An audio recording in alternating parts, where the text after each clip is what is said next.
ఆ, అమెరికా జనరల్గా ఎవరిదైనా పర్యటన సీఎంది ఉంటే ప్రధానమంత్రిది ఉన్నా సీఎంది ఉన్నా అక్కడ ఎంబాసీ చూసుకుంటుంది. ఆడ ఏముంటుంది, నేను ఇంతకుముందు చెప్తే కదా, ఒక ఫోటోకు ఉన్న వ్యక్తి bedroom, bathroom, office room, kitchen room, భోజనం ప్రతిదీ కూడా అబ్జర్వేషన్లోనే వ్యవస్థ నడుస్తుంది. అక్కడ ఎంబాసీకి అన్ని చెప్తారు కదా. ఇప్పుడు ఒకవేళ పర్సనల్గా పోయేది ఉంటే ముఖ్యం పర్సనల్గా వద్దునంటుండే కదా సీఎం గారు.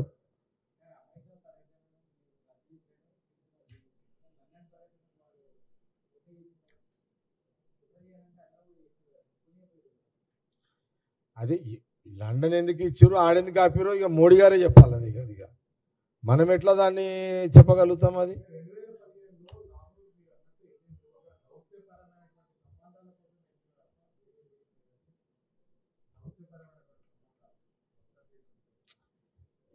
ఇగో ఇక వాళ్ళు చేస్తేనేమో అన్నీ, వాళ్ళు చేస్తేనేమో వాళ్ళు ఏం చేసినా సంసారమే. ఇక కరెక్ట్గా మేము చేసి మేము రియల్ మేము వర్జల్ పోతే మమ్మల్ని ముద్రలు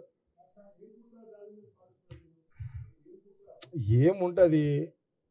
ఇగో రాష్ట్ర విభజన తర్వాత తెలంగాణ 10 ఏళ్ళ టీఆర్ఎస్ గవర్నమెంట్లో ఆర్థిక వ్యవస్థ చిన్న భిన్నం అయిపోయిందండి. డబ్బులు లేవు విన్నారా. ఈ రాష్ట్రంలో ఖజానా ఖాళీగా ఉన్నది. ఇటు పాలన పరంగా పాలన కొనసాగాలి, ప్రజల పాలన మంచిగా జరగాలంటే డబ్బులు కావాల్సిందే. విద్యా వ్యవస్థ మెరుగుపరచాలన్నా కొంత సపోర్ట్ అందరిది తీసుకోవాల్సిన అవసరం ఉన్నది. కాబట్టి అలాంటి పరిస్థితులలో పాలన జరుగుతుంది. ఇది ఎన్నికల కంటే ముందు ఆర్థిక పరిస్థితి బాగలేదని అందరికీ తెలిసిందే.